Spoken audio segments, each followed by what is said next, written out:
Hello guys, तो ये हमारा अगला सीरीज़ है बीएससी नर्सिंग और अन पैरामेडिकल एग्ज़ाम्स से रिलेटेड क्वेश्चन। ठीक है, तो ये भी बहुत इंपॉर्टेंट सीरीज़ है और इसमें हम बहुत कुछ सीखेंगे। ठीक है, तो पूरा वीडियो ज़रूर देखना।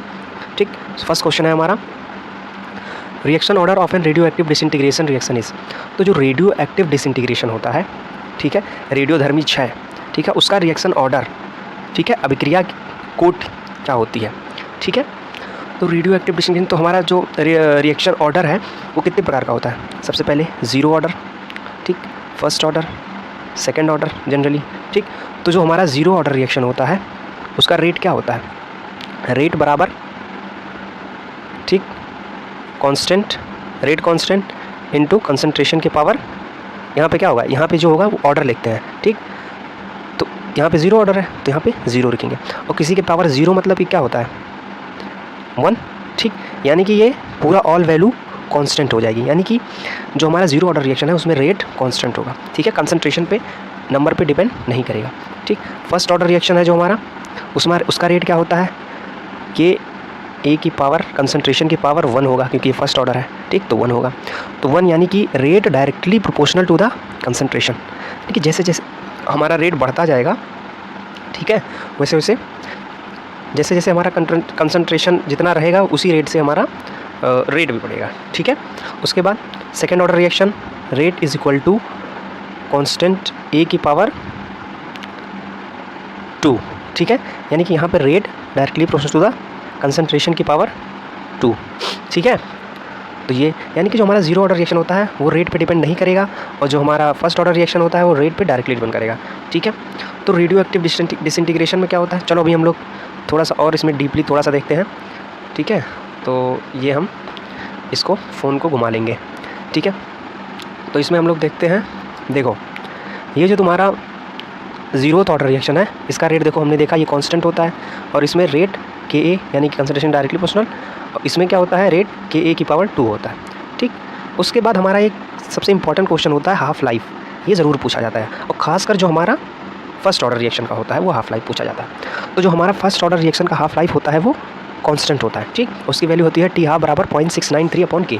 तो जो न्यूमेरिकल होता है वो डायरेक्टली इससे पूछ लिया जाता है। ठीक, ठीक है, तो अब ग्राफ वाफ तो ठीक है, इसमें नहीं पूछे जाते हैं, इतना डीपली नहीं पूछा जाता है, लेकिन ये इसके काफ़ी सारे क्वेश्चन आते हैं। ठीक, टी हाफ दिया होता है, ठीक, तो हमारा रेट कांस्टेंट निकालना होता है फर्स्ट ऑर्डर का, या फिर रेट कांस्टेंट दिया होता है तो टी हाफ पूछा होता है। ठीक है, चलो अब हम लोग देखेंगे। ठीक है, तो यहाँ पे हमारा क्या था, जो हमारा रिएक्शन ऑर्डर होता है उसमें रेडियो एक्टिव डिसइंटीग्रेशन में, तो रेडियो एक्टिव डिसइंटीग्रेशन में जितना होता है, जैसे ये मॉलिक्यूल हुआ इसमें से थोड़ा सा डिसइंटीग्रेट हो गया, फिर इतना बचा, तो जो रेट होगा वो जितना यहाँ पे बचेगा, यानी कि जो कंसंट्रेशन या फिर जो उसका नंबर होगा उसी पे डिपेंड करेगा। ठीक है, तो इसीलिए जो हमारा रेडियो एक्टिव डिसइंटीग्रेशन होता है उसका रिलेशन होता है रेट बराबर के ए। ठीक है, तो इसीलिए वो जो हमारा यहाँ पे क्या है 1 रहेगा, तो इसीलिए जो हमारा हो जाता है वो फर्स्ट ऑर्डर रिएक्शन हो जाता है। इसको हम लोग डायरेक्टली रट भी लेते हैं कि जो रेडियो एक्टिव डिसइंटीग्रेशन होता है वो हमारा फर्स्ट ऑर्डर रिएक्शन होता है। ठीक है, ठीक, उसके बाद एक क्वेश्चन और पूछा जाता है इसी से रिलेटेड, काफ़ी इंपॉर्टेंट क्वेश्चन है कि हाइड्रोलिसिस ऑफ ईस्टर। ठीक है, तो 2 मीडियम में पूछा जाता है, पहला तो पूछा जाता है एसिडिक मीडियम में और दूसरा बेसिक मीडियम में। ठीक, तो जो हमारा एसिडिक मीडियम में होता है उसमें ऑर्डर क्या होता है, और जो हमारा बेसिक मीडियम में होता है उसमें ऑर्डर क्या होता है। ठीक, तो हम डिराइव करके नहीं बताएंगे, लेकिन हम आपको बता दे रहे हैं कि उसको आप याद कर लो। ठीक, तो पूछा क्या क्या जाता है, एक तो ऑर्डर पूछा जाता है और दूसरी मॉलिक्यूलरिटी पूछी जाती है। ठीक, तो ऑर्डर और मॉलिक्यूलरिटी कभी कभी सेम भी होते हैं, कभी कभी नहीं सेम होते। ठीक है, अब इसको हम ज़्यादा एक्सप्लेन नहीं करेंगे, क्लास करना उसे हम एक्सप्लेन करेंगे, तो बाकी सारे बच्चों को तो हम एक्सप्लेन किए भी हैं। ठीक, तो एसिडिक, अगर hydrolysis of ester in acidic medium हुआ, ठीक, तो उसका ऑर्डर क्या होगा, ठीक, तो उसका ऑर्डर 1 होगा। Hydrolysis of Easter in basic medium होगा, उसका ऑर्डर क्या होगा 2 होगा। ठीक, अब इसकी मॉलिक्यूलरिटी क्या होगी 2 होगी, इसकी भी मॉलिक्यूलरिटी क्या होगी 2 होगी। ठीक है, तो जनरली ऑर्डर पूछा जाता है, तो एसिडिक देखो ए पहले आता है तो हम लोग 1 याद कर लेंगे, बी बाद में आता है, बी मतलब 2। ठीक, तो ऑर्डर हमारा ये हो गया। ठीक है, मॉलिक्यूलरिटी तो दोनों का सेम ही होता है, 2 होता है, तो इसको हम लोग ऐसे याद कर लेंगे। ठीक, उसके बाद हमारा है इन अ केमिकल रिएक्शन, ठीक है, at 300 kelvin, temperature delta H बराबर 150 किलो जूल, ठीक है, एंड डेल्टा एस बराबर 100 जूल पर केल्विन। तो डेल्टा जी निकालना। तो देखो तुम फार्मूला पढ़े हो गिब्स फ्री एनर्जी का, डेल्टा जी बराबर डेल्टा एच, ठीक, माइनस टी डेल्टा एस। तो ये क्या है? गिब्स फ्री एनर्जी है। ये क्या है? एंथैल्पी है। ये क्या है? टेम्परेचर है केल्विन में। ये क्या है? एंट्रोपी है। ठीक, तो इसमें रखते जाओ। तो सबसे पहली बात हम लोग देखेंगे कि डेल्टा जी दिया है इसमें। अच्छा, डेल्टा जी तो हमें निकालना है। उसके बाद डेल्टा एच कितना दिया है? 150 किलो जूल। देखो यूनिट की बहुत ही वैल्यू है, हर जगह पे यूनिट की बहुत वैल्यू है। ठीक, तो यूनिट को तुम लोग हमेशा लेके चलना। ठीक है, उसके बाद माइनस हो गया क्या? टेम्परेचर कितना है केल्विन में? तो 300 केल्विन। अगर यूनिट को साथ साथ लिखते चलोगे, उसको काटते चलोगे, तो तुम्हारा कभी गलत नहीं हो सकता। ठीक है, ठीक। उसके बाद क्या है हमारा डेल्टा एस, यानी कि एंट्रोपी। एंट्रोपी क्या है? 100 × 100 क्या है ये? Joule kelvin. तो अगर हम 100 को जूल केल्विन में दिया है, तो इसको हमें कितने लिखना पड़ेगा? किलो जूल में, क्योंकि देखो हमारा आंसर किस में है? किलो जूल में। तो हमें पता लग गया कि आंसर हमें किलो जूल में निकालना है। तो देखो इसको हम थोड़ा सा इधर लिखते हैं। तो ये हो गया 150, ठीक है, ये किलो जूल है, माइनस 300 केल्विन, ठीक है, और इसमें हम मल्टीप्लाई करेंगे। अगर इसको किलो में कन्वर्ट करना हुआ 10⁻³ ठीक है। अब ये हमारा हो गया किलो जूल, ठीक है, पर केल्विन। अब ये यहाँ पे भी केल्विन था। अब देखो केल्विन से केल्विन कैंसिल हो गया। अब ये किलो जूल हुआ और ये भी किलो जूल हुआ। अब हम इसको माइनस कर सकते हैं। ठीक है, अब यूनिट सेम है भाई, तभी माइनस करेंगे। तो इज इक्वल टू क्या होगा बताओ? इसको काटो, ये 0.3 यानी कि तुम्हारा यहाँ 0.1 हो जाएगा। ठीक है, और 0.1 × 300 ये तुम्हारा 30 हो जाएगा। तो 150 माइनस, अरे यार मेरा पेन नहीं चल रहा है, एक मिनट भाई साहब। अरे तो खुद कर लो ना। देखो 100 कितना है? 150 किलो जूल, ये माइनस कितना हो जाएगा? देखो इसको अगर ये नहीं समझ में आ रहा है तो इसको नीचे ले आओ, यहाँ पे 1000 यहाँ कर दो, अब काट दो तो 0.1 आ जाएगा। ठीक, और 0.8 को अगर 300 में तुम गुणा करोगे तो कितना हो जाएगा? 30 आ जाएगा, वो भी किलो जूल में। तो आंसर क्या हो जाएगा इसका? आंसर बताओ, 120 किलो जूल। ठीक है, कितना आसान है। लेकिन देखो हमें यहाँ पे एक तो हमें ये फार्मूला पता होना चाहिए, डेल्टा जी बराबर delta H T delta S minus T delta S. ठीक, ये फार्मूला। एक तो हमें यूनिट का बहुत ही ध्यान रखना होगा। अगर हम लोग होते तो डायरेक्ट इसको, जूल है ये देखो यहाँ पे जूल दिया हुआ है, डायरेक्ट इसको जूल में रख के करते तो हमारा आंसर गलत आता। और जो हमारा आंसर आता है वो भी ऑप्शन में दिया रहता है। ठीक है, ठीक, तो हमारा आंसर क्या आ जाएगा? 120। ठीक, next question. Black sulphide then react with ozone becomes white, the white compound is, बताओ। black sulfide when react with ozone then white compound is। अब black sulfide का दूसरा नाम कोई बताएगा? मतलब black sulfide किसको कहते हैं? फॉर्मूला बताओ। लेड सल्फाइड, PbS को कहते हैं। लेड का सिंबल Pb होता है। ठीक है, अब Li मतलब लिख दिया लेड का सिंबल। ठीक है, Pb होता है, इतना तो पता होना चाहिए। रिएक्ट विद ओजोन, ओजोन का फॉर्मूला क्या होता है? O3। ओजोन तो हम बहुत पढ़े हैं। ठीक, अब ये देता क्या है?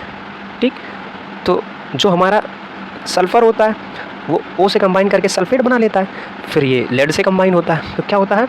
PbSO4। ठीक, अब हमारा देखो SO4 यानी कि हमारे देखो ऑक्सीजन अभी और काफ़ी ज़्यादा है। ठीक, तो यहाँ पे देखो केवल 3 ही है, यहाँ पे 4 है, तो ये हमारा बनता है एक ऑक्सीजन भी, यानी कि अभी बैलेंस नहीं है, तो 4 2 6। अब इसको हम लोग अगर बैलेंस करें तो यहाँ से इसको किससे मल्टीप्लाई कर सकते हैं? तो सबसे पहले अगर हमें बैलेंस करना है तो सबसे पहले हम लोग ऑक्सीजन को बैलेंस करेंगे। तो ऑक्सीजन हमारा यहाँ कितना है?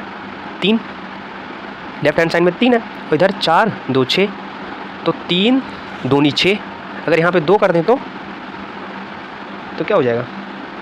2 कर दो, यहाँ पे 2 और यहाँ पे 2, तो कितना हो गया? 3 2 6। और अच्छा, अब देखो यहाँ पे बैलेंस नहीं हुआ, 2 2 4 4 8, यानी कि हमें यहाँ पे 4 करना पड़ेगा। अब देखो 4 3 12, अब ये 4 ये हो गया, और 2 2 4, यहाँ पे भी 4 करना पड़ेगा। तो हमारा जो फार्मूला हुआ, फाइनल फार्मूला क्या होगा? देखो बैलेंस करके नहीं पूछा जाता है, लेकिन मान लो अगर तुम्हें बैलेंस करके पूछा गया तो कैसे बैलेंस करते हैं?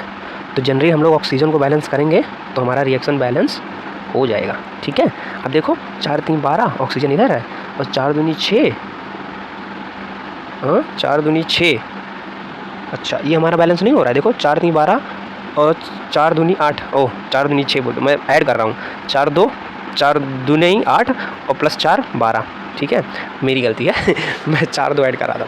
देखो ये 4 × 3 12 और ये, चलो ठीक है, सॉरी फॉर दैट।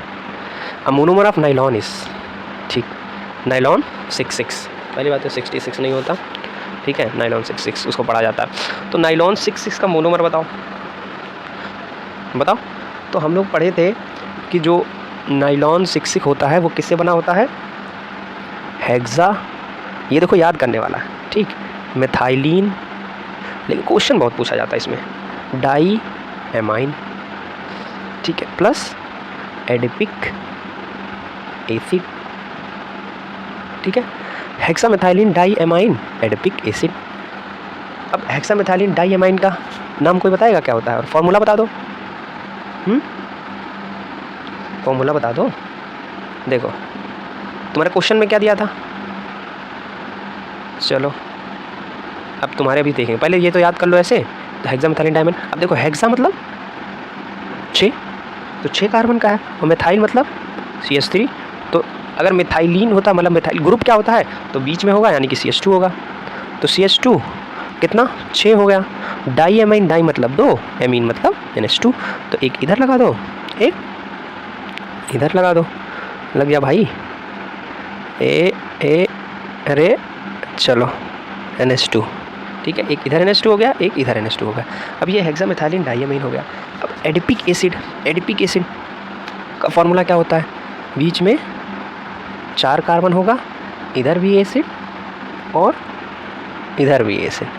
ठीक है, OOC, ये भी एसिड, ये भी एसिड, बीच में 4 कार्बन, ये हमारा हो गया एडिपिक एसिड। ठीक, अब एडिपिक एसिड अगर इसका नामांकन करें, IPSC नेम करें, तो इसका क्या होगा बताओ। देखो यहाँ पे करो, 1 2 3 4 5 6, 1 2 3 4 5 6। अब यहाँ पे एक OH लगा दो, यहाँ पे एक OH लगा दो, ये हमारा एसिडिक ग्रुप हो गया। अब यहाँ पे सब हाइड्रोजन हाइड्रोजन लगा दो, तो हाइड्रोजन हम लगा दे रहे हैं। अब देखो नामांकन, ऐसे एसिड का नामांकन, क्योंकि एसिड में कार्बन खुद रहता है, इसीलिए जब उसका नेमिंग करते हैं एसिड का, तो हम फंक्शनल ग्रुप से स्टार्ट करते हैं। ठीक है, तो 1 2 3 4 5 6, ठीक है, ये होगा 1 2 3 4 5 6, यानी कि टोटल 6। तो अब इसका नाम बताओ, 6 हेक्सेन, एसिड कितना है 2, डाइओइक एसिड। ठीक है, 6 हेक्सेन डाइओइक एसिड। ठीक है, समझ में आया। चलो अब हम लोग ऑप्शन में देखते हैं क्या है ऑप्शन। तो नाइलॉन 16 देखो क्या है ये, 1,6 डाई अमाइनो हेक्सेन। ठीक, डाई अमाइनो हेक्सेन ये है। ठीक है, अब उसका हम लोग क्या पढ़े थे, हेक्सामेथाइलिन डाइअमाइन, यानी कि 1 2 3 4 5 कितना 6 हेक्सामेथाइलिन डाइअमाइन। मान लो इधर NH2 है, इधर NH2 है। तो देखो अब यहाँ पे देखो कार्बन है नहीं इस फंक्शनल ग्रुप में, तो हम इसके बगल से स्टार्ट करेंगे, 1 2 3 4 5 6। अब क्या हो गया, 1 पे और 6 पे क्या है, एमाइन ग्रुप है। ठीक है, तो इसलिए और कितने हैं टोटल, 2 है, इसलिए 1 और 6 डाई एमाइनो हो गया। और ये कितने कार्बन है टोटल 6, इसलिए हेक्सेन हो गया। तो एक तो ये हो गया, उसके बाद 1,6 हेक्सेन डाइओइक एसिड, ये भी वैसे ही हो गया। तो ये तो हम लोग इसका लिखे थे IPSC ने। तो देखो कभी कभी ये भी दे सकता है, कभी कभी देगा हेक्सामेथाइलिन डाइअमाइन या फिर एडिपिक एसिड। ठीक, तो कुछ भी देता है, तो इसको तुम्हें याद करना पड़ेगा। सबसे बढ़िया है तुम कॉमन नेम याद कर लो, क्योंकि उसको याद करना पड़ता है, और कॉमन नेम से IPSC नेम बना लो। ठीक, तो तुम्हारे लिए तो सबसे आसान वही होगा। ठीक है, अब ये क्या है, ये तुम्हारा एक स्ट्रक्चर दिया है, तो उसमें देखना है कि कौन सा कंपाउंड है। ठीक है, तो देखो L फॉर्म और D फॉर्म, तो ये तो है नहीं।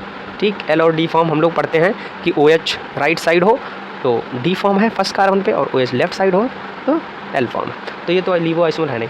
अब ये ट्रांस और सिस आइसोमर, ट्रांस, अब देखो यहाँ पे देखो, ठीक, ये मान लो हमारी प्लेन ऑफ सिमेट्री है। ठीक है, ये है बी, ये है ए, ये है ए, ये है बी। तो प्लेन ऑफ सिमेट्री है। अब इधर देखो बी और ए हैं, मतलब सेम नहीं है, ठीक। तो अगर सेम होते तो क्या हो जाता, सिस, और ये डिफरेंट हैं इसलिए क्या हो जाएगा, ट्रांस, ठीक है। तो ये हमारा हो जाएगा ट्रांस आइसोमर। समझ में आ रहा है?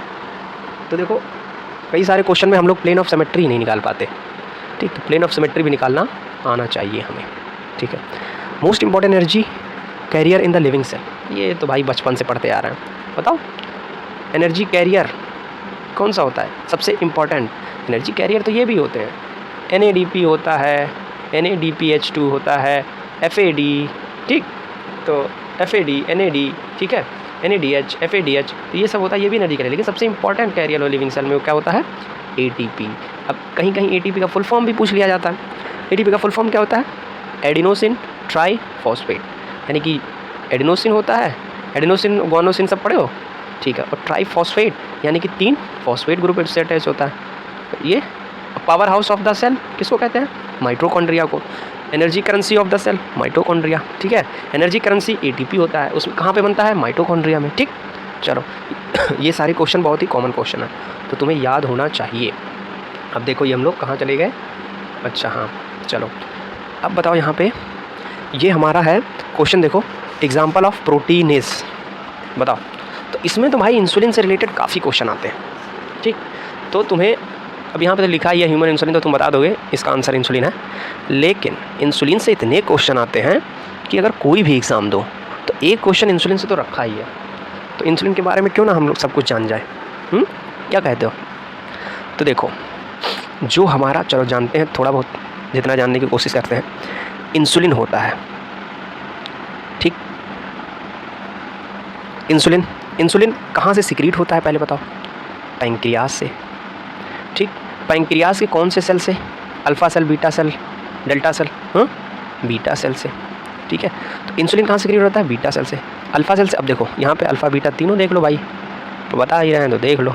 डेल्टा सेल, अल्फ़ा से क्या सिक्रीट होता है? ग्लूकेगॉन। बीटा से क्या सिक्रीट होता है?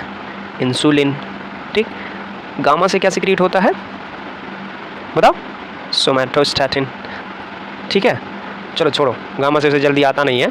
अब देखो अल्फ़ा से ग्लूकागॉन सिक्रीट होता है, इसका काम क्या होता है? इंसुलिन का काम पता है? उसका उल्टा ग्लूकागॉन का होता है, ठीक है। तो बताओ, अच्छा बताओ आप कैसे इसको याद करेंगे? तो अल्फ़ा पहले आता है, बीटा बाद में आता है। तो ABCD में ABCDEFG, G पहले आता है, I बाद में आता है, इसलिए इसको ऐसे याद कर लेंगे, ठीक। अब देखो इंसुलिन का काम क्या है? ब्लड, अरे भैया जिसको शुगर हो जाता है उस मतलब शुगर है, मतलब क्या होता है? बीमारी हो गई शुगर, तो उसको क्या हो जाता है? वैसे शुगर कोई बीमारी नहीं है, ठीक है, कंडीशन, ठीक है। तो लेकिन तो उस आजकल उसी के नाम पे बड़ी चर्चाएं हो रही, चलो वो तो खैर तुम्हारा मुद्दा नहीं है। तो जो तुम्हारा इंसुलिन होता है वो उसका काम क्या होता है?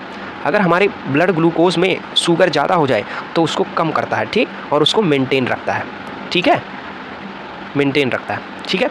और ग्लूकागॉन का उसका उल्टा काम है कि हमारे ब्लड में ग्लूकोज का लेवल बढ़ाता है। तो कहाँ से सिक्रीट होता है? पैंक्रियास से, ठीक है। कौन से सेल से? आइसोलेट ऑफ लैंगरहैंस, ठीक, ये सब तुम्हें पता होना चाहिए। Isolate of Langerhans, beta cell से, ठीक। चलो छोड़ो, अब हम लोग पढ़ रहे हैं इंसुलिन।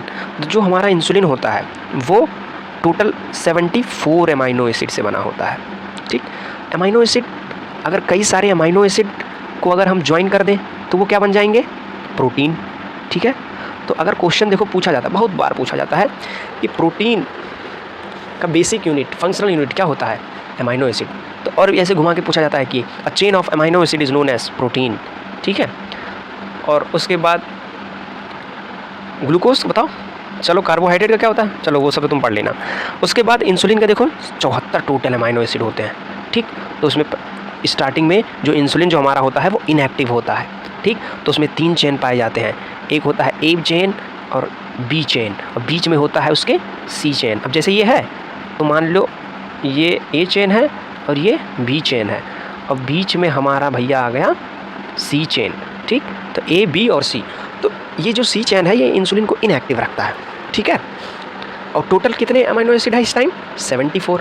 जब हमारा C चेन होता है तब टोटल मिला के 74 अमाइनो एसिड होते हैं। लेकिन इंसुलिन को एक्टिव बनाने के लिए क्या करना पड़ता है, सी चेन को हमें निकालना पड़ता है। ठीक है, तो हमारी बॉडी में तो अपने आप निकल जाते हैं सी चेन। तो हमारी बॉडी में सी चेन जब टूट के यहाँ से कट के निकल जाता है, तब जाके हमारा इंसुलिन एक्टिव होता है। तो जो हमारा ए चेन होता है वो कितने अमीनो एसिड से बना होता है, 21, और जो हमारा बी चेन होता है वो 30, टोटल कितना हो गया, 51। कभी कभी क्वेश्चन में पूछा जाता है कि जो एक्टिव इंसुलिन होता है वो कितने अमीनो एसिड से बना होता है। ठीक, तो जनरली हमें लगाना है 51। देखो अगर 74 ना दिया रहे तो तुम 51 लगा सकते हो। ठीक, और अगर दोनों दिया रहे तो जनरली एक्टिव या इनएक्टिव पूछा रहे तो उसी के हिसाब से लगाना तुम लोग। तो 21 ये हो गया, 30 ये हुआ, 51 ये हुआ। अब बचा कितना, 74 माइनस 51, कितना बचा, 2, 3 ये बचा और 2 ये बचा, यानी कि सी चेन कितने का होता है, 23 का होता है। चलो जो भी हो इसके बारे में पूछा नहीं जाता, बस इतना याद रखो जो हमारा सी चेन होता है अगर वो जुड़ा होता है तो हमारा इंसुलिन इनएक्टिव होता है। ठीक, समझ में आ गया। ठीक, तो हमें लग रहा है इंसुलिन के सारे डाउट क्लियर हो गए। अब जो कुछ डाउट हैं वो थोड़ा सा हम लोग स्लाइड देख के क्लियर करते हैं। ठीक है, तो देखो स्लाइड देखते हैं। देखो अब देखो एक क्वेश्चन ये भी आता है कि डाई सल्फाइड बॉन्ड कितने किसके किसके बीच में होते हैं और कितने होते हैं। ठीक, तो सल्फाइड बॉन्ड तुम लोग को दिख रहा है यहाँ पे। ठीक है, डाई सल्फाइड बॉन्ड। तो देखो एक चीज़ होता है इंसुलिन का, एक तरफ जो होता है वो COH एसिडिक ग्रुप होता है, दूसरी तरफ होता है बेसिक ग्रुप NH2 होता है। ठीक, और जो हमारा चेन A होता है और चेन B होता है वो दोनों डाई सल्फाइड बॉन्ड से, देखो 2 सल्फर है यानी कि डाई सल्फाइड बॉन्ड, इसमें 2 डाई सल्फाइड बॉन्ड से जुड़ा होता है। बस यही क्वेश्चन आता है कि A और B चेन दोनों 2 डाई सल्फाइड बॉन्ड से जुड़ा होता है। कभी कभी अगर ज़्यादा डीपली पूछ गया तो जो चेन A होता है वो भी आपस में, ठीक है, ये हो गया इंटर डाई सल्फाइड बॉन्ड। अगर A और B जुड़ा तो वो हो गया inter disulphide bond, inter मतलब 2 बीच में, और A के ही चैन में जो आपस में A ही आपस में डाई सल्फाइड बॉन्ड जुड़ा होता है उसको कहते हैं इंट्रा डाई सल्फाइड बॉन्ड। ठीक है, वो ज़्यादा डीपली हो गया, तुम्हारे काम का नहीं है, छोड़ो क्वेश्चन। अच्छा ये क्या होता है, इक्वेशन ऑफ E0 बराबर RT/NF। ठीक, तो देखो हम लोग नर्स्ट इक्वेशन तो शायद पढ़े ही होंगे बचपन में। ठीक है, तो क्या पढ़े थे, सबसे पहले देखते हैं, बचपन में देख लो भाई, बचपन में क्या ही पढ़े थे। तो सबसे पहले हम लोग पढ़े थे डेल्टा G बराबर डेल्टा G0, ठीक है, प्लस RT ln Q। तो देखो भाई इसमें में से कहीं से भी क्वेश्चन पूछ लेता है, कहीं से भी उठा के क्वेश्चन पूछ लेता है। ठीक है, तो उसके बाद अगर हम इसको थोड़ा और सॉल्व करें तो क्या हो जाएगा, डेल्टा G बराबर, तो यानी कि कोई भी क्वेश्चन पूछ लेता है तो भाई तुम्हारा काम होना चाहिए कि सारे एक इक्वेशन याद करो, उसी से सारे डिराइव कर लो। तो डेल्टा G बराबर क्या होता है, delta G0, delta G gives free energy होता है, ये जानते ही हो। अब अगर ln हटाओगे तो इधर क्या आ जाएगा, 2.303 RT। ठीक है, अब ये log आ जाएगा, ln हटाओगे log आ जाएगा और यहाँ आगे 2.303 लग जाएगा। ठीक, अब हमें पता है जो डेल्टा G होता है उसकी वैल्यू कितनी होती है, -NFE। ठीक है, डेल्टा G की वैल्यू कितनी होती है, -NFE। अब N क्या होता है, नंबर ऑफ इलेक्ट्रॉन्स। ठीक है, F क्या होता है बताओ, ये तो पढ़े होंगे, फराडे कांस्टेंट, जिसकी वैल्यू क्या होती है 9.649 10⁴ कूलम पर मोल। तो इसकी चलो याद मत करो। उसके बाद E क्या होता है, मेम्ब्रेन पोटेंशियल या फिर वोल्टेज। तो यहाँ पे देखो रख दो, अब इसी फॉर्मूले में तुम लोग रख दो यहाँ पे। तो देखो रखोगे माइनस, ठीक क्या रखोगे बताओ, -NFE, मेरा कलम ही नहीं चल रहा है, माइनस, अब देखो ये स्टैंडर्ड है गिव्स फ्री एनर्जी, तो NF यहाँ पे स्टैंडर्ड भी वोल्टेज रख देंगे। ठीक है, उसके बाद प्लस 2.303 RG log Q। ठीक है, तो देखो याद मत करो, बस ऊपर वाला याद कर लो, उसी से डिराइव कर लेना, या फिर अभी जो रिजल्ट आएगा उसको याद कर लेना। ठीक है, अब बताओ कुछ कैंसिल कर सकते हो तो कर डालो। अब देखो यहाँ से ये माइनस माइनस और यहाँ पे लगा दो तुम माइनस। ठीक है, NF यहाँ से करो, यहाँ से कैंसिल करो, इसके नीचे लगा दो NF।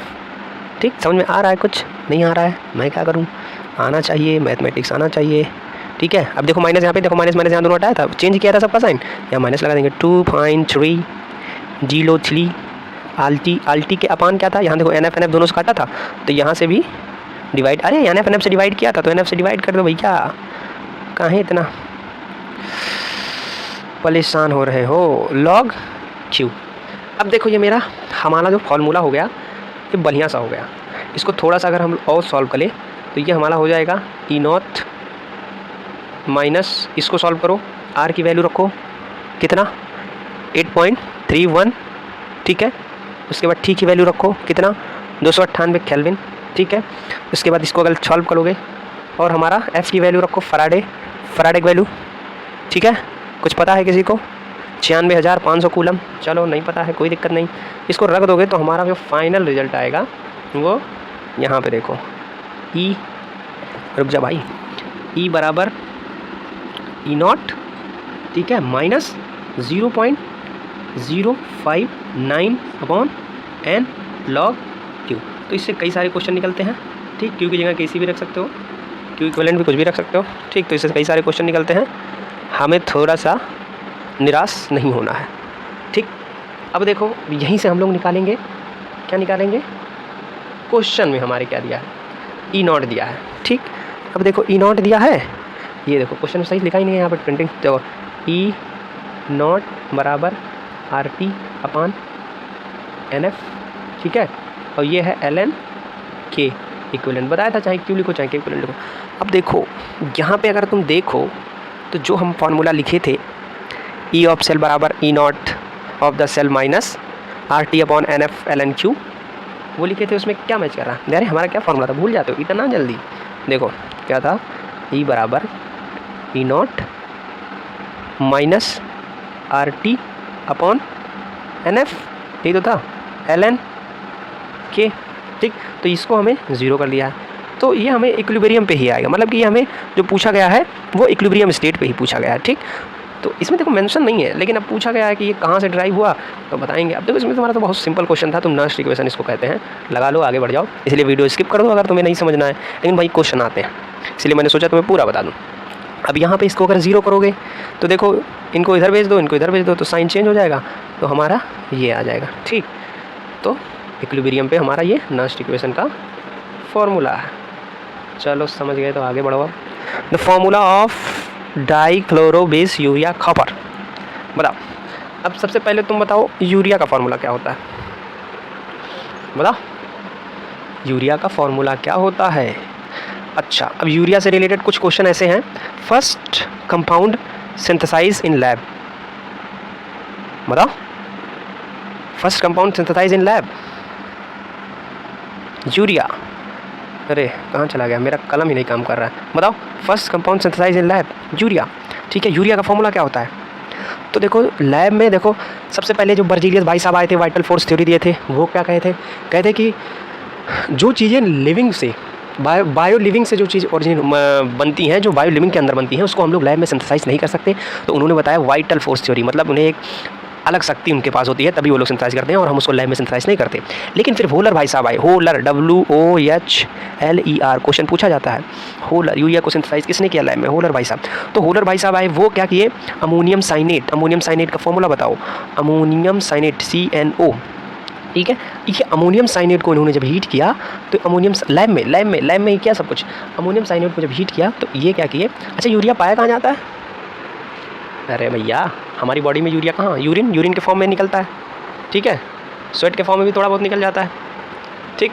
चलो कोई दिक्कत नहीं है, तुम्हारी गलती नहीं है, सही से पढ़ो, नहीं पता है तो सही से पढ़ो। चलो अब इसको रीअरेंज कर दो, इसमें देखो कितने नाइट्रोजन हैं, कार्बन कितने हैं, एक कार्बन लिख लो, ऑक्सीजन कितना है, 1, ठीक है, ऑक्सीजन भी लिख दो, नाइट्रोजन कितना है, 2 नाइट्रोजन भी लिख दो, हाइड्रोजन कितना है, 2, 4 है, 2 दे दो। ये हमारा हो गया स्ट्रक्चर यूरिया का, ठीक है। इसको हम लोग ऐसे भी लिख दो, CONH2 है भैया, तो इनका 2 गुना, ये हमारा यूरिया हो गया। अब देखो CONH2 2 गुना, ठीक है।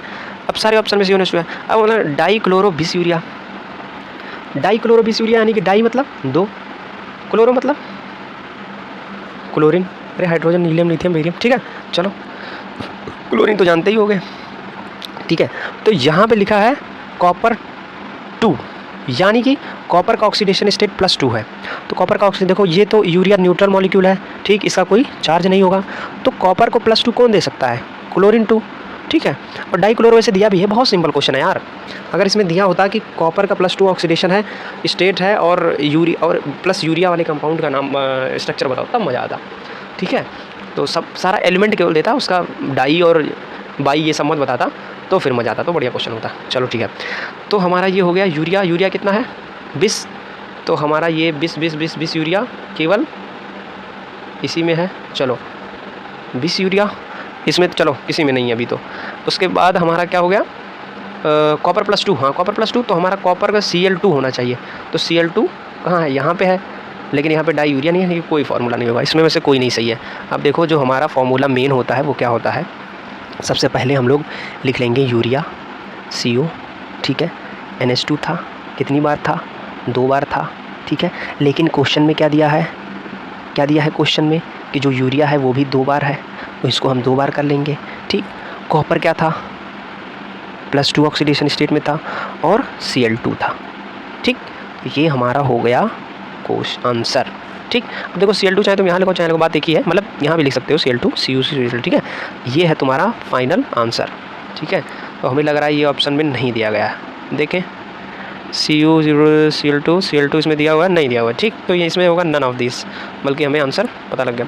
Hydrogen bomb is an example of, तो भैया बॉम्ब है, जनरली हम लोग क्या लगाएंगे, फिजन, यानी कि टूट जाता है, ब्लास्ट होता है तो टूट जाता है। लेकिन 2 चीज़ होता है, एक है हाइड्रोजन बॉम्ब, एक है हमारा एटॉमिक बॉम्ब। तो दोनों का कॉन्सेप्ट अलग अलग है, ठीक है। जो हमारा एटॉमिक बॉम्ब है वो हमारा न्यूक्लियर फिजन पे यानी कि ब्रेकिंग पे बेस्ड होता है, और जो हमारा हाइड्रोजन बॉम्ब है, ठीक, हाइड्रोजन यानी कि सबसे छोटा एलिमेंट। अब तुम सोचो ये क्या ब्रेक होगा और छोटे में कहाँ ब्रेक होगा, ये फ्यूज़न में डिपेंड करता है, ठीक है, फ्यूज़न के बेसिस पे डिपेंड करता है। अब देखो हम नेक्स्ट स्लाइड में पूरा क्लियर समझाएंगे। देखो ये है हमारा न्यूक्लियर फिजन और ये फ्यूज़न, तो बीच में एक हम लाइन खींच रहे हैं। अब तुम्हें समझ में आना चाहिए, ठीक, न्यूक्लियर फिजन और फ्यूज़न।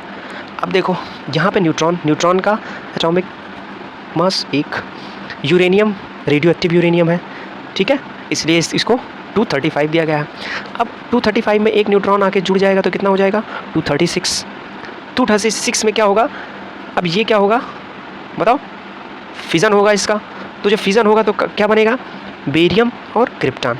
अब देखो 144 प्लस 89 और प्लस ये 3 न्यूट्रॉन यानी कि +3, ये टोटल करोगे तो तुम्हारा क्या हो जाएगा 236। तो ये तुम्हारा हो गया फिजन। अब देखो यूरेनियम, अब यहाँ से देखो क्या हो रहा है, यूरेनियम 236 बेरियम में चेंज हो रहा है, क्रिप्टॉन में चेंज हो रहा है, 3 न्यूट्रॉन में फिजन हो रहा है, यानी कि ब्रेकिंग थ्रू हो रही है, ठीक है। तो जब हमारा न्यूट्रॉन यहाँ से आके इसे टकराएगा तो ये इसको ब्रेक कर देता है। अब हमारा देखो ये क्या है, न्यूक्लियर फ्यूज़न। अब देखो फ्यूज़न में क्या होता है, ड्यूटेरियम का एटॉमिक मास 2, ड्यू तो लिखा ही है। ड्यूटेरियम और ट्राइटियम किसका आइसोटोप्स हैं, हाइड्रोजन के, ठीक है। तो ड्यूटेरियम का एटॉमिक मास 2, ट्राइटियम का 3। अब 2 और 3 मिला के क्या बन जाते हैं 5, एटॉमिक मास 5, ठीक। अब यहाँ पे देखो ये क्या हो गया, दोनों फ्यूज़ हो गया, फ्यूज़ मतलब जुड़ना, तो यहाँ पे फ्यूज़न हो रहा है, फ्यूज़न हो गया। अब 5 एटॉमिक मास होता नहीं है। अब हम तुम्हें इसमें से एक न्यूट्रॉन निकाल दे रहे हैं, एक्स्ट्रा न्यूट्रॉन, क्योंकि 2 साथ में जुड़ गए, एक एक्स्ट्रा बच गया। अब ये हो गया हमारा 4 न्यूट्रॉन यानी कि एटॉमिक मास 4। तो पीरियोडिक टेबल में कौन सा ऐसा एलिमेंट है जिसका एटॉमिक मास 4 होगा, बताओ, हीलियम। ये एटॉमिक नंबर है, ऊपर एटॉमिक मास है, यानी कि ये हीलियम हो गया, ठीक है।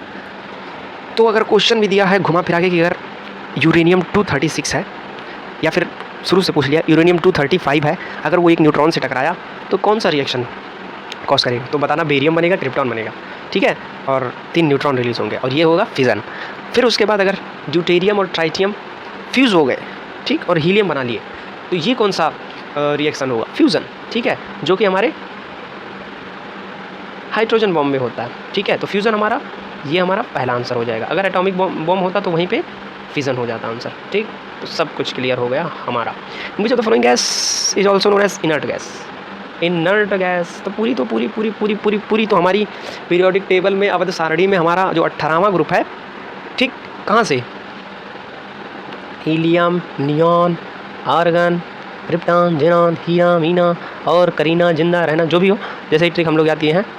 तो ये क्या हो जाएगा, ये सारे नोबल गैसेस हैं, यानी कि दूसरा नाम है इनर्ट गैस। तो इसमें कौन सा है, जेनॉन, ठीक है, यहाँ पे है जिंदा रहना, हीरा, मीना और करीना, जिंदा रहना। ये क्लोरीन क्या है, हेलोजन से। फ्लोरीन क्या है, हेलोजन से। ऑक्सीजन पता ही है, स्मॉलेस्ट कैटायन। अच्छा, अब बताओ कैटायन और एनायन में सबसे छोटी साइड किसकी होती है, बताओ, कैटायन और एनायन में छोटी साइड किसकी होती है। तो देखो ये हमारा एटम्स है, न्यूक्लियस है, न्यूक्लियस में क्या क्या होता है, न्यूट्रॉन और प्रोटॉन, बाहर इलेक्ट्रॉन रिवॉल्व करते हैं ऑर्बिट में। चलो ये इलेक्ट्रॉन भाई साहब हुए, ये इलेक्ट्रॉन। अब देखो ये हमारा मान लो नॉर्मल एटम है, ठीक है। अब इसमें ये मान लो नॉर्मल एटम है, इसमें में से अगर तुम एक इलेक्ट्रॉन घटा दोगे, ठीक है, तो एक इलेक्ट्रॉन यहाँ से निकाल दो, अब क्या होगा, इलेक्ट्रॉन की कमी हो गई। अब देखो ये फोर्स ऑफ अट्रैक्शन तो उतना ही रहेगा, हाँ, न्यूक्लियर का फोर्स ऑफ अट्रैक्शन उतना ही रहेगा, क्योंकि इसमें न्यूट्रॉन प्लस प्रोटॉन क्या है, उतने ही है, तो इलेक्ट्रॉन पे तो फोर्स ऑफ अट्रैक्शन उतना ही रहेगा, लेकिन नंबर कम हो गया। देखो पहले हम पढ़ा रहे थे 4 बच्चों को, अब हम पढ़ा रहे हैं केवल 3 बच्चों को, ठीक, तो हमारा फोर्स ऑफ अट्रैक्शन क्या हो जाएगा, ध्यान हमारा बढ़ जाएगा, ठीक है, हम ज़्यादा गौर कर सकते हैं तीनों पे। पहले हम पढ़ा रहे थे 1000 को, अब हम पढ़ा रहे हैं केवल 10 बच्चों को, तो 10 बच्चों को हम बहुत ही मजबूती से पढ़ाएंगे, ठीक। तो फोर्स ऑफ अट्रैक्शन जैसे ही बढ़ेगा न्यूक्लियर का, तो साइज हमारा क्या हो जाएगा, ये और संकुचन हो जाएगा, यहाँ पे और ये जो शेल होगा वो और न्यूक्लियस के पास में चला जाएगा, तो साइज हमारा कम हो जाएगा। यानी कि कटायन मतलब प्लस चार्ज, इलेक्ट्रॉन नॉर्मल जो एटम होता है उसमें से इलेक्ट्रॉन काट के निकाल दो, कटायन। तो जो कटायन होता है, कैटायन कहते हैं लेकिन हम कटायन बोलें, वो क्या होता है, उसकी साइज़ क्या होती है, कम होती है, ठीक है, नॉर्मल एटम से। अब अनायन क्या होता है, अनायन यानी कि देखो अब एक इलेक्ट्रॉन अगर इसी में तुम और बढ़ा दिए, तो इलेक्ट्रॉन बढ़ाओ, ठीक। अब बताओ पहले हम पढ़ा रहे थे कितने बच्चों को, 4 बच्चों को, अब हम एक बच्चा और आ गया, तो हमारा ध्यान क्या हो जाएगा, सब में कम हो जाएगा, तो एफिशिएंसी हमारी फोर्स ऑफ अट्रैक्शन कम हो जाएगा। तो जैसे ही फोर्स ऑफ अट्रैक्शन कम हुआ तो ये सेल हमारा थोड़ा सा और एक्सपेंड करेगा, यानी कि साइज़ बढ़ जाएगा। तो जो हमारा अनायन होता है, अनायन, उसकी साइज़ ज़्यादा होती है नॉर्मल आइटम से, ठीक है। तो अगर हम ऐसे ही देखा जाए तो जो हमारे सबसे बड़ा साइज किसका होता है, अनायन का, उसके बाद नॉर्मल आइटम का, फिर उसके बाद कटायन का, ठीक है। अब इसमें देखो, इसमें तो देखो दूसरा रूल लगा हुआ है, सब में अलग अलग रूल लगा हुआ। क्वेश्चन देखो क्या है, इसमें सारे कटायन है, तो सब में कटायन है। अब हम देखेंगे कौन कहाँ प्लेज है, ठीक। तो sodium, magnesium, aluminium, silicon, phosphorus, sulphur, chlorine. अब देखो कैल्शियम का साइज वैसे ही बड़ा दूसरे ग्रुप में है। चलो एल्युमिनियम का सबसे छोटा स्मॉलेस्ट पूछा है, तो इसमें ये कौन से पीरियड में है, 4th, हाँ, मैग्नीशियम, एल्युमिनियम, सिलिकॉन, ठीक है, स्कैंडियम, चलो ठीक। अरे बेरिलियम, मैग्नीशियम, कैल्शियम, तो यहाँ पे ये हाइड्रोजन था, ये फर्स्ट पीरियड हो गया, ये सेकेंड, ये थर्ड, ये फोर्थ, हैं भैया पढ़ो थोड़ा सा। चलो तो कैल्शियम का वैसे ही साइज सबसे ज़्यादा बड़ा है। अब सोडियम, मैग्नीशियम, एल्युमिनियम ये एक ही पीरियड में आते हैं, सोडियम, मैग्नीशियम और यहाँ एल्युमिनियम हो गए, पी ब्लॉक एलिमेंट है और ये एस ब्लॉक एलिमेंट है, ठीक। अब देखो सोडियम, मैग्नीशियम, एल्युमिनियम, आप बताओ इसमें कैसे देखेंगे। अब इसमें तुम देखो सोडियम का एटॉमिक नंबर 11, इसका 12, इसका 13, नंबर ऑफ प्रोटॉन न्यूक्लियस में इसके कितने हैं, 13, इसके कितने हैं, 12, इसके कितने 11 हैं, अरे यार 12 हैं, उसके बाद 13 हैं, तो सबसे ज़्यादा प्रोटॉन किस में है, 13 में, तो सबसे ज़्यादा खींचेगा कौन, 13 वाला, तो जो सबसे ज़्यादा इसको खींचेगा उसका साइज छोटा हो जाएगा, तो सबसे छोटा कौन सा है, एल्युमिनियम, ठीक है। इसीलिए जब हम पीरियड में लेफ़्ट टू राइट जाते हैं तो साइज़ जो हमारा होता है वो कम हो जाता है, लेकिन अगर हम ऊपर से नीचे जाते हैं क्योंकि शेल नंबर बढ़ता है, क्योंकि यहाँ पे अब इसका रीज़न भी पूछा जाता है कि इफेक्टिव न्यूक्लियर चार्ज हमारा बढ़ जाता है, जो हमारा इफेक्टिव न्यूक्लियर चार्ज होता है वो बढ़ जाता है, क्योंकि नंबर ऑफ इलेक्ट्रॉन जो हमारा प्रोटॉन होते हैं उसमें बढ़ जाते हैं। अब देखो इसमें क्या होता है, नीचे ऊपर से नीचे जाने पर सेल नंबर बढ़ जाता है, इसलिए साइज ऐसे ही बढ़ेगा। अरे भैया सेल नंबर जब बढ़ रहा है तो साइज ऐसे ही बढ़ेगा। चलो समझ में आया, तो इसका आंसर क्या है, ज़्यादा समझ लिए, एल्युमिनियम +3, समझ गया, सबसे छोटा पूछा गया। अब बताओ कोई दिक्कत में कमी तो होगी ही। चलो ये क्वेश्चन पढ़ो भाई, क्वेश्चन पढ़ो। The boiling point of the solution is T1 and the solvent is T2, then the elevation in boiling point. देखो ये कॉलिगेटिव प्रॉपर्टी का इसका क्वेश्चन है, ठीक। तो सबसे पहले हम जानते हैं कॉलिगेटिव प्रॉपर्टी क्या होती है। तो कॉलिगेटिव प्रॉपर्टी ऐसी होती है जो किस पे डिपेंड करती है, नंबर ऑफ, बताओ, नंबर ऑफ सोल्यूट या फिर कंसंट्रेशन ऑफ सोल्यूट या फिर आयंस, ठीक है। तो यानी कि अगर नंबर ज़्यादा होगा, कंसंट्रेशन ज़्यादा होगा तो कॉलिगेटिव प्रॉपर्टी ज़्यादा होगी। 4 प्रॉपर्टी होते हैं, उसको याद कर लो, क्योंकि कभी कभी ऑप्शन में ये भी पूछ लिए जाते हैं, ठीक है, कभी कभी क्या अक्सर ही पूछ लिए जाते हैं। तो पहला है लोअरिंग इन वेपर प्रेशर, ये भी कॉलिगेटिव प्रॉपर्टी है। कैसे, अगर नंबर ऑफ सोल्यूट बढ़ जाएंगे तो वेपर प्रेशर हमारा हो जाएगा, कम हो जाएगा। दूसरा होता है बॉइलिंग पॉइंट एलिवेशन या फिर एलिवेशन इन बॉइलिंग पॉइंट। अब क्या होता है, नंबर ऑफ सोल्यूट बढ़ जाते हैं तो हमारा जो सॉल्यूशन का बॉइलिंग पॉइंट होता है वो भी बढ़ जाता है। तीसरा क्या है, freezing point depression. Freezing point depression, अब नंबर ऑफ सॉल्यूट बढ़ जाते हैं तो फ्रीजिंग पॉइंट भी हमारा घट जाता है, कम हो जाता है। डिप्रेस मतलब कम हो जाना। ऑस्मोटिक प्रेशर, ऑस्मोटिक प्रेशर क्या होता है, प्रेशर एक्सर्टेड बाय द, चलो कुछ नहीं पता तुम लोग को, चलो पढ़ना। तो ये भी क्या होता है, नंबर ऑफ सॉल्यूट पे डिपेंड करता है। ओपी कि अगर सॉल्यूट ज़्यादा होंगे तो ओपी हमारा, बताओ कुछ नहीं पता। चलो बस इतना याद रखो कि जो कॉलिगेटिव प्रॉपर्टी होती है 3 होती है, 4 होती है सॉरी, और ये होती है को क्या होती है, पहला क्या होता है, lowering in vapour pressure, boiling point, elevation in boiling point, freezing point depression, उसके बाद क्या होता है ओपी, ऑस्मोटिक प्रेशर। ठीक है, अच्छा अभी तो हम क्वेश्चन सॉल्व भी नहीं किए।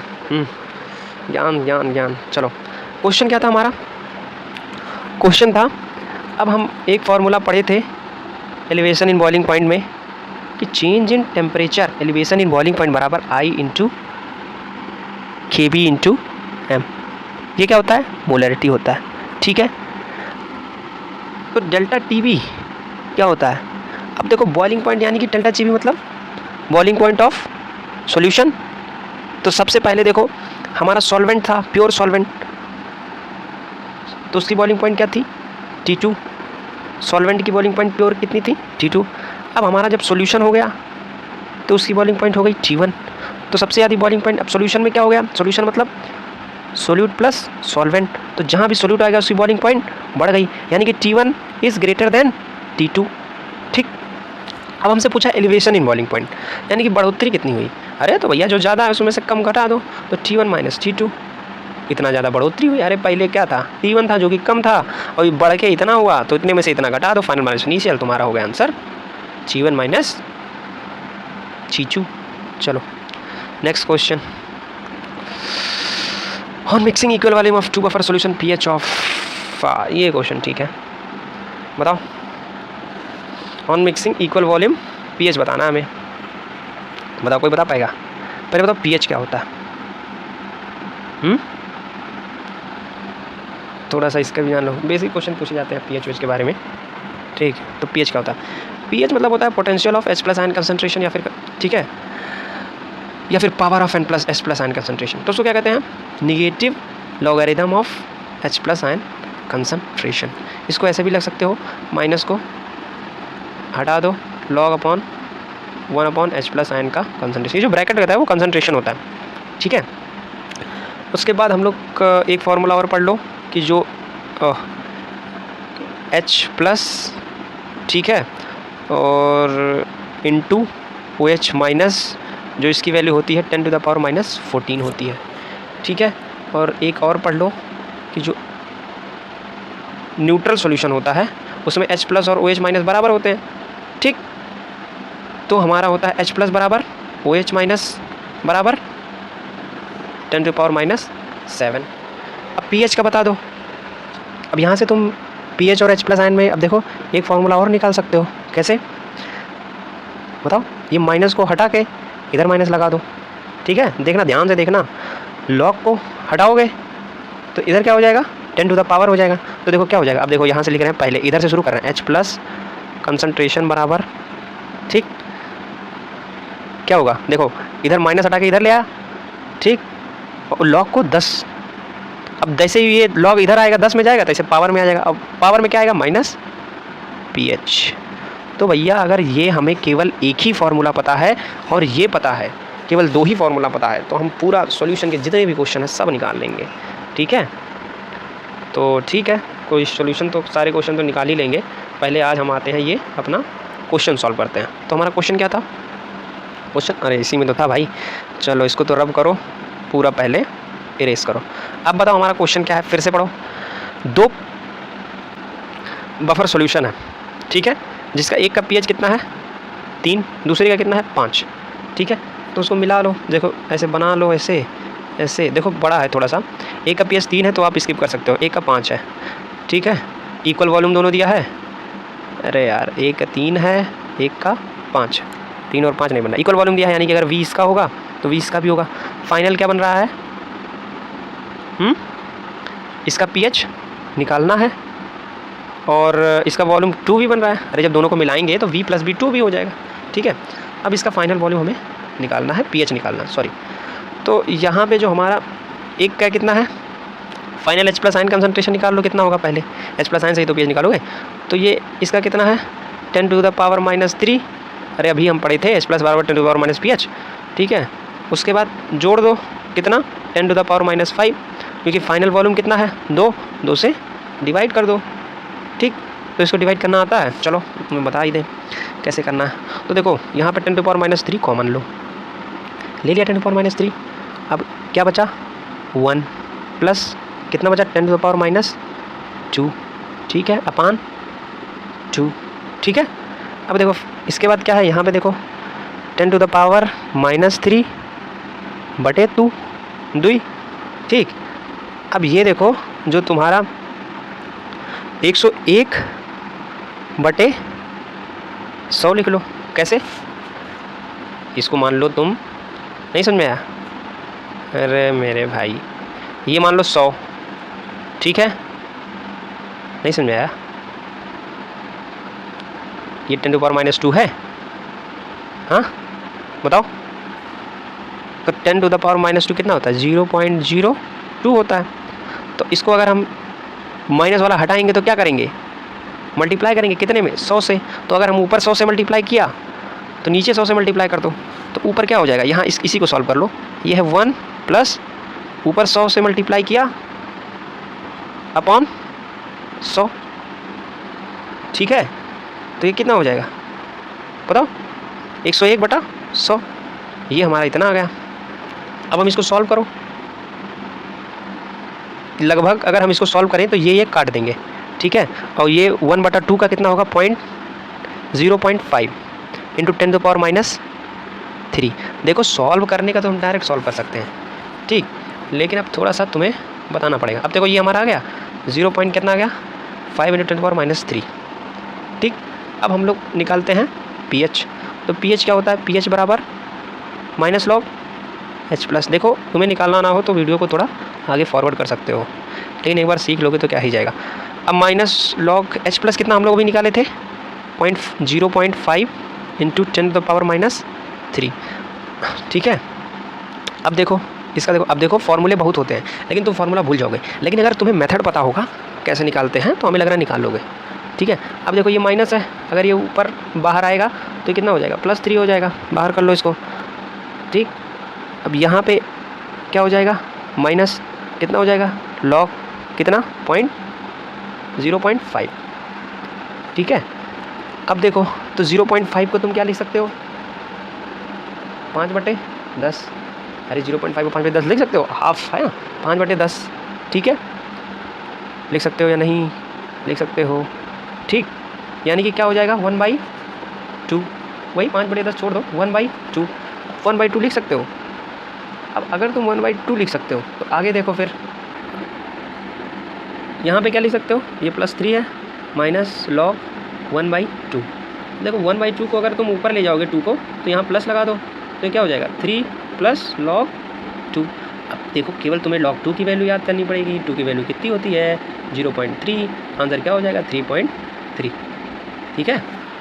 यहाँ पे ऐसे निकालोगे तो तुम्हें केवल log 2 की वैल्यू याद करनी पड़ेगी, ठीक है, जो कि होता है हमारा 0.3। चलो अब हमारा यहाँ पे आंसर क्या हो जाएगा 3.3। डायरेक्ट आप लोग कभी कभी तो डायरेक्ट पूछ जाते हैं कि 3 और 5 हुआ बफर सॉल्यूशन, ठीक। तो उसका pH कितना होगा इक्वल वॉल्यूम में मिक्स करने के लिए, तो जो कम वाला हो है उससे थोड़ा सा ज़्यादा होगा, ठीक 3.3। ट्रिक तो कई सारे हैं। Radioactive decay follows the order, radioactive decay हम लोग पढ़े थे, कौन सा ऑर्डर फॉलो करता है फर्स्ट ऑर्डर काइनेटिक्स, क्यों, क्योंकि रेट बराबर होता है कंसंट्रेशन की पावर 1, ठीक है। Next question, an electric current is pass through the aqueous solution of the following which one shall decompose. तो बताओ डिकम्पोज इलेक्ट्रिक करंट यानी कि इलेक्ट्रोलिसिस होता है, तो डिकम्पोज कौन होगा जो इलेक्ट्रोलाइट होगा, ठीक है, विच वन शैल डिकम्पोज, ठीक है। तो जो इलेक्ट्रोलाइट होगा वही डिकम्पोज होगा। बाकी ये एथाइल अल्कोहल, हाँ एथाइल अल्कोहल देखते हैं, ग्लूकोज हाँ देखते हैं, यूरिया हाँ। अब देखो जो ग्लूकोज होता है ये कोवेलेंट बॉन्डेड होता है, तो ये तो डिकम्पोज नहीं हुआ। यूरिया होता है ये भी कोवेलेंट बॉन्डेड होता है। इथाइल अल्कोहल देख लो तुम, इथाइल अल्कोहल कौन से बॉन्डेड होता है, ये हो गया तुम्हारा CH3 CH2OH इथाइल, ये भी कोवलेंट बॉन्डेड होता है। सिल्वर नाइट्रेट AgNO3, ये क्या हो गया Ag+ और NO3-, ठीक है, ये हमारा इलेक्ट्रोलाइट्स हो गया। ठीक, तो इसीलिए हमारा आंसर क्या होगा, सिल्वर नाइट्रेट। ठीक है, आंसर क्या होगा, सिल्वर नाइट्रेट। समझ में आया? चलो आगे चलते हैं। The aluminium carbide is treated with water we get. बताओ, डायरेक्ट बता दे, कहो तो डायरेक्ट आंसर बता दे। मैं तुम्हें बस इतना ही बताऊंगा, पूरा ट्रिक नहीं बताऊंगा, बस इतना ही बताऊंगा कि एल्युमिनियम, पहले रिएक्शन लिखो, यहाँ पे लिख दो बड़े बड़े में, एल्युमिनियम कार्बाइड, तो C पे 4 होता है इसलिए C4 यहाँ होगा, और Al पे 3 होता है इसलिए 3 यहाँ होगा। एल्युमिनियम कार्बाइड का फॉर्मूला ये होगा। रिएक्शन किससे होगा, पानी से। ठीक, तो यहाँ देखो पानी जो होता है, ये याद कर लेना कि it doesn't neither act as reducing agent nor it act as oxidising agent. तो हमारा जो पानी होता है ना वो ऑक्सीडाइजिंग एजेंट होता है ना वो रिड्यूसिंग एजेंट होता है। ठीक, यानी कि जो कार्बन का ऑक्सीडेशन स्टेट यहाँ पे होगा वो चीज़ यहाँ भी होगा।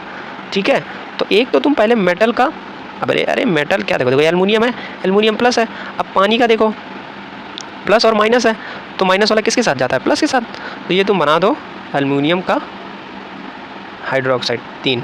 ठीक है, एल्युमिनियम ट्राइहाइड्रोक्साइड। अब उसके बाद तुम बनाना है कार्बन का हाइड्राइड, देख कार्बन माइनस है और ये प्लस में है, तो कार्बन हाइड्रोजन के साथ जाएगा। अब देखो यहाँ पे क्या बनेगा, ये तुम्हें डिपेंड करता है कि यहाँ का इसका ऑक्सीडेशन स्टेट कितना है।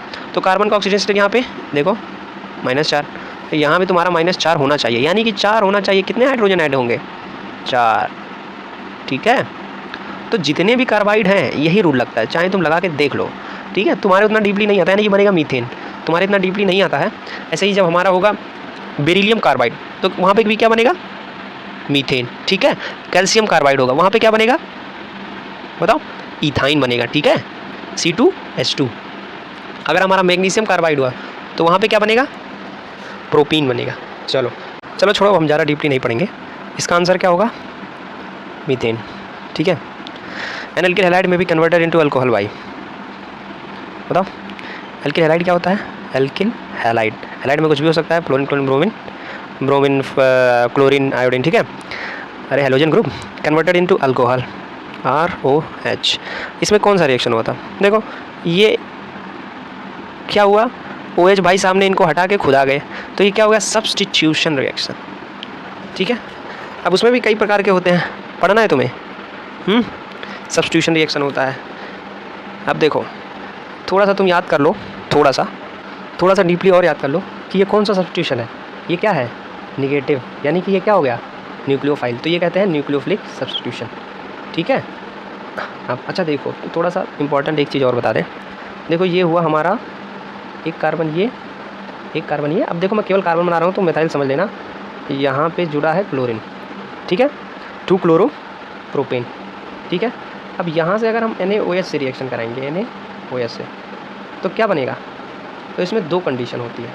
ठीक, एक में तुम्हारा क्या होगा कि Cl हट के OH आ जाएगा। ठीक है, और दूसरे में तुम्हारा क्या होगा, Cl यहीं पड़ोसी वाले हाइड्रोजन को हटा देगा, तो क्या बन जाएगा, CH2 double bond CH CH3। तो जहाँ पे ये डबल बॉन्ड आ जाएगा और ये क्लोरीन हट जाएगा, वो क्या हो जाएगा, एलिमिनेशन। ठीक है, और ये क्या हो जाएगा, सब्स्टिट्यूशन। तो हम लोग देखें कि सब्स्टिट्यूशन और एलिमिनेशन होता क्या है। तो जनरली जो हमारा प्राइमरी होता है, प्राइमरी हैलाइड, ठीक है, वो सब्स्टिट्यूशन दर्शाता है। सेकेंडरी हैलाइड जो होता है एलिमिनेशन और सब्स्टिट्यूशन दोनों दर्शाता है। टेरिसरी हैलाइड जो हमारा होता है मेनली एलिमिनेशन दर्शाता है। ठीक है, एलिमिनेशन दर्शाता है। तो अगर प्राइमरी होगा तो हम लोग सब्स्टिट्यूशन कर देंगे, और टेरिसरी होगा तो एलिमिनेशन कर देंगे। सेकेंडरी होगा तो उसमें फंसता है कि कौन सा एलिमिनेशन है कौन सा सब्स्टिट्यूशन है।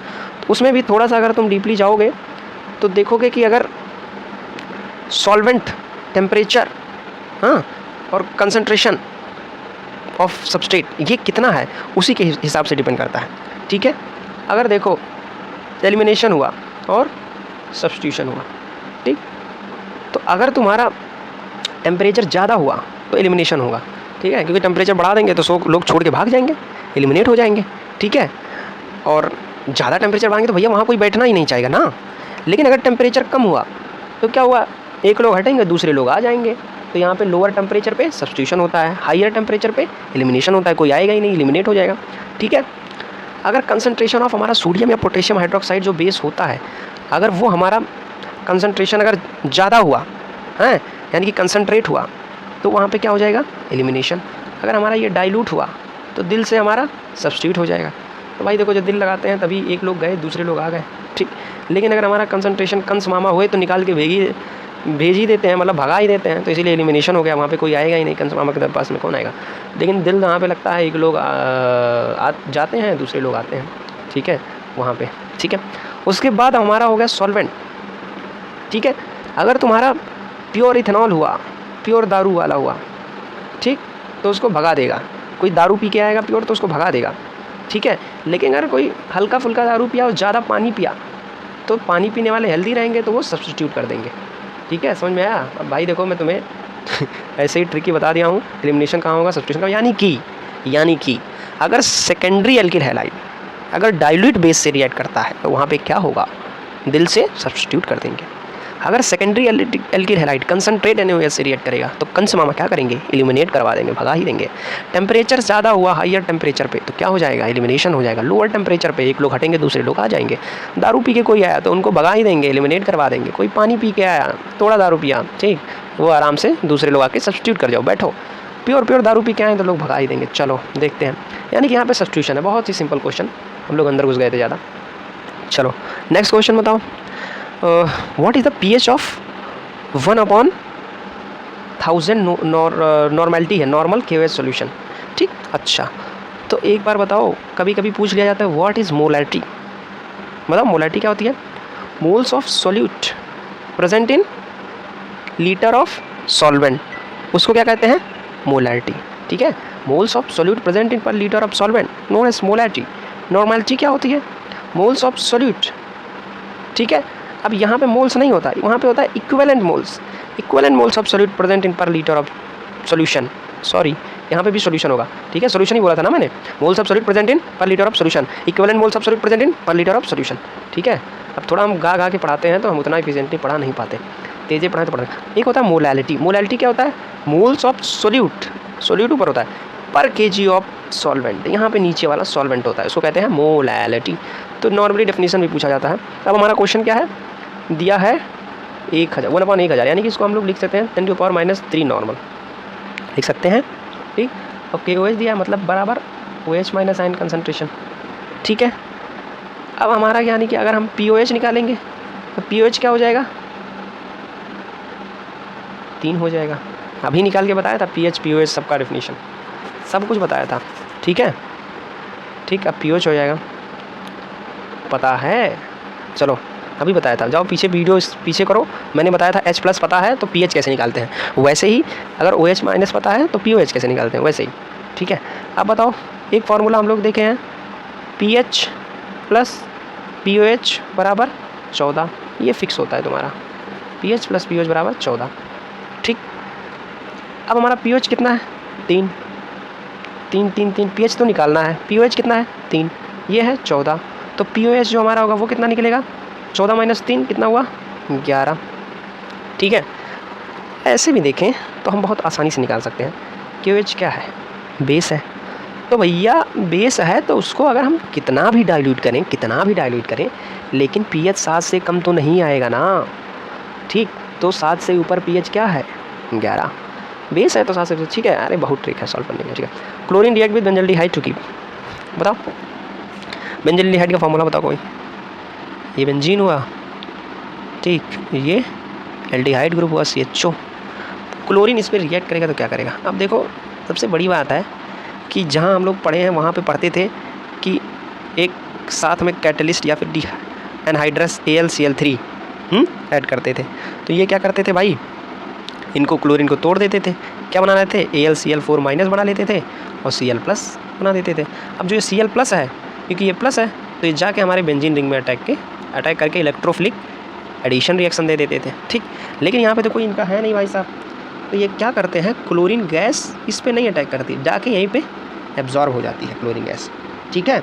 तो जैसे ही यहाँ पे क्लोरीन गैस, अब देखो एक ये है क्लोरीन और यहाँ पे H है, तो ये H को हटा के यहाँ पे जाके खुद हो जाती है, ठीक, एब्जॉर्ब हो जाती है। तो यहाँ पे क्या हो जाएगा, COCl, ठीक है। और क्या बन जाता है HCl। ठीक है, तो कभी कभी तो पूछा है कि जब क्लोरीन डीहाइड्रोजन बेंजल्डिहाइड तो एक गैस निकलता है, हाँ, जो कि कलरलेस फ्यूम का होता है और बहुत ही इरिटेटिंग स्मेल होता है। ठीक है, तो उस गैस का नाम बताइए, तो हम लोग क्या करेंगे HCl बताएंगे। ठीक, और इसका नाम क्या है, तो हमारा जो क्वेश्चन है तो यही पूछा ना, इसका नाम बताओ, इसका नाम बताओ। ये है बेंजोइल, CO बेंजोइल। अब क्लोराइड हो गया, क्लोराइड नाम क्या हो गया बेंजोइल क्लोराइड। ठीक, तो आंसर कौन सा हो जाएगा। ठीक, क्लोरोबेंजीन, क्लोरोबेंजीन का फार्मूला बताओ। सब बता ही दें यार तुम्हें, 1 मिनट इसको रब कर दें फिर बताएं। क्लोरोबेंजीन का फार्मूला बताओ। बेंजीन पे क्लोरीन लगा दो चाहे जहाँ। बेंजोइल क्लोराइड पता होगा। बेंजिल क्लोराइड का फार्मूला बताओ। जिल जुल जाल CH2 लगा के यहाँ पे क्लोरीन लगा दो। बेंजल क्लोराइड का बताओ, बताओ बेंजल क्लोराइड का फार्मूला बताओ। तो जैसे तुम्हारा बेंजल्डिहाइड होता है वही तुम्हारा बेंजोइल। अब देखो बेंजल्डिहाइड में क्या होता है, मिटाएं। बेंजल्डिहाइड में क्या होता है, एक कार्बन होता है, एक हाइड्रोजन होता है और 2 बॉन्ड तुम्हारा ऑक्सीजन सैटिस्फाई करता है। वैसे ही तुम्हारा बेंजल क्लोराइड में क्या होता है, इन दोनों को जल को हटा देते हैं, यहाँ पे द्विक्लोरीन लगा देते हैं। ये तुम्हारा हो गया बेंजल क्लोराइड। ठीक है, समझ में आया, तुम्हारा बेंजल क्लोराइड होगा। तो हमारा आंसर कौन होगा, benzoyl chloride. A metal that extract from the sea water.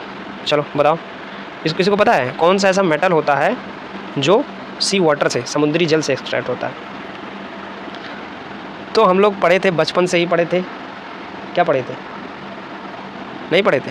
तो देखो एक हमारा जो सी वाटर में होता है उसमें सबसे ज़्यादा पाया जाता है MgCl2। ठीक है, मैग्नीशियम क्लोराइड या फिर मैग्नीशियम डाइक्लोराइड। ठीक है, उसी में से हम लोग क्या करते हैं, मैग्नीशियम को एक्सट्रैक्ट करते हैं।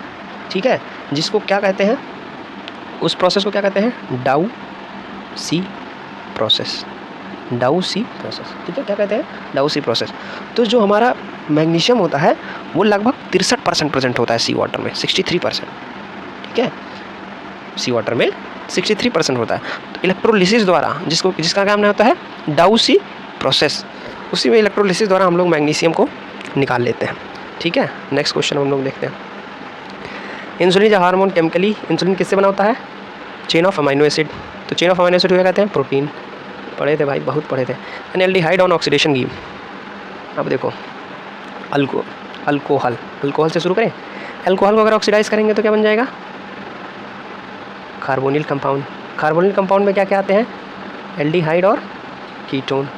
ठीक है, कार्बोनिल कंपाउंड को अगर हम लोग ऑक्सीडाइज करेंगे तो क्या बन जाएगा, एसिड। एसिड का फार्मूला क्या होता है, COOH।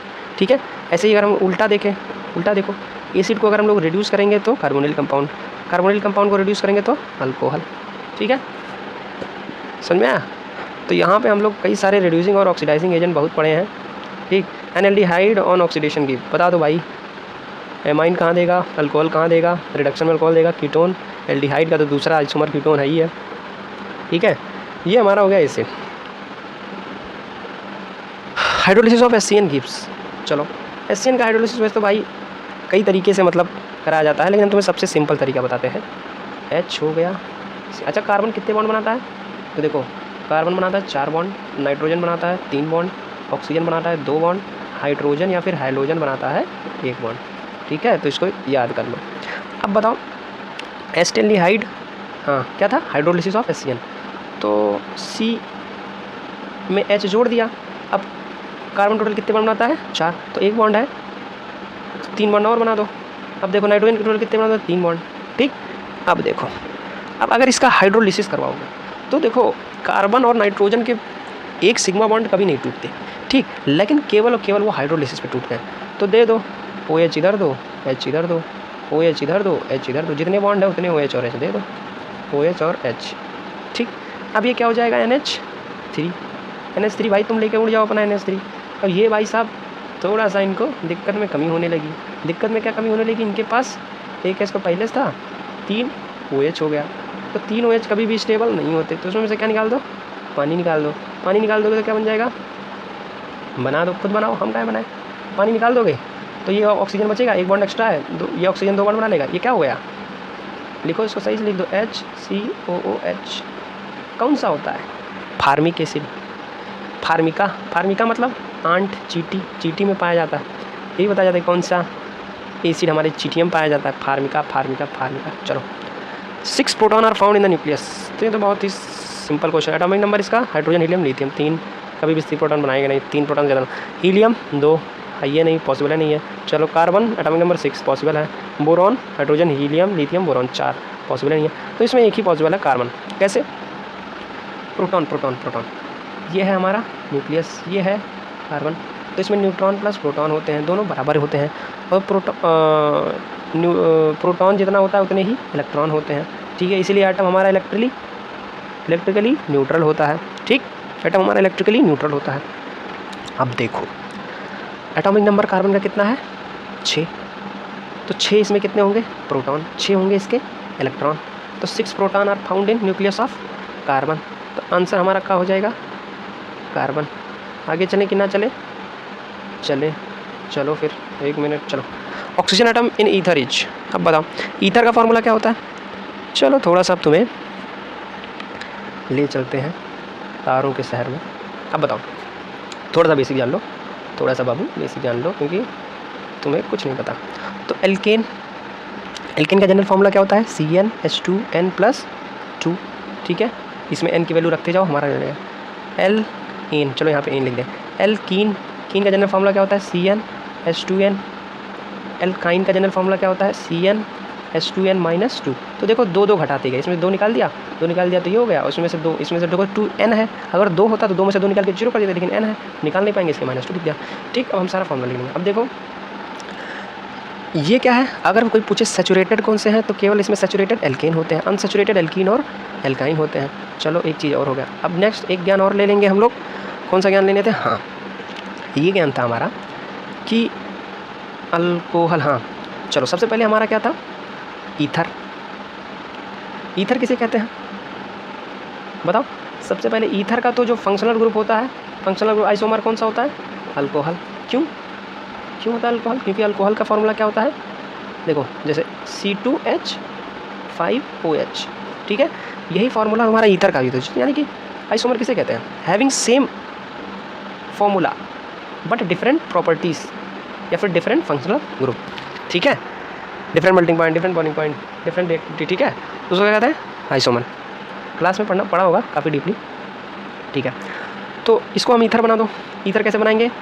ईथर का फॉर्मूला क्या होता है? ROR, यानी कि O बीच में लिखो, इधर कितना, 1 कार्बन इधर कर दो, इधर कार्बन 1 कार्बन कर दो, 5 है टोटल 6 है, तो 3 इधर कर दो, तो 3 इधर कर दो। अब देखो इसी से हमारा अल्कोहल बन गया, देखो तो 3 3 6, देखो 5 1 6, और ऑक्सीजन 1, यानी कि अल्कोहल और ईथर जो हमारा होता है फंक्शनल आइसोमर होता है, ठीक। अब नेक्स्ट हो गया हमारा क्या बनाना है तुम्हें? ईस्टर। ईस्टर क्या होता है? ईस्टर का कोई फार्मूला बताओ, ईस्टर का फॉर्मूला बताओ। तो ईस्टर कैसे बनता है? Acid plus alcohol. हमें फार्मूला नहीं पता है, हमें भी मान लो नहीं पता है, लेकिन हमें पता है किससे बनता है Easter? Acid plus alcohol, esterification, saponification, हम लोग पढ़े थे साबुन बनाने की विधि। तो एसिड लिखो COOH, अल्कोहल लिखो HOR। अब यहाँ से क्या डिहाइड्रेशन, पानी निकाल दो, तो जो एसिड होगा वो OH देगा और अल्कोहल H देगा, बना दो, जो बना वो क्या हुआ? ईस्टर, ठीक है। इस पर अगर 1 और 2 दे दोगे तो ये 1 हो गया, 2 हो गया, ये हमारा फॉर्मूला होता है ईस्टर का। अब ईथर ईस्टर हो गया। अब हमारा हो गया एनहाइड्राइड। एनहाइड्राइड नाम क्या है? एनहाइड्राइड, ठीक है। हाइड्राइड मतलब कि पानी है, और जहाँ पे ए प्रीफिक्स में, जहाँ पे AN ये सब लगता है, वहाँ के मतलब पानी निकाल दो उसका उल्टा, तो एनहाइड्राइड मतलब कि वहाँ से पानी निकाल दो। तो 2 मोल हम लोग लेंगे एसिड। अब एनहाइड्राइड कैसे बनता है ये याद रखो, 2 मोल एसिड से, तो 2 मोल एसिड ले लेंगे, वहाँ से पानी निकाल दो, किसी से भी HOH निकाल दो, क्या दिक्कत है? यहाँ पे 1 और 2 नंबरिंग दे दो तो 1 1 हो जाएगा, ठीक। ये हमारा OCO2, ये हमारा क्या होगा? एनहाइड्राइड का फार्मूला।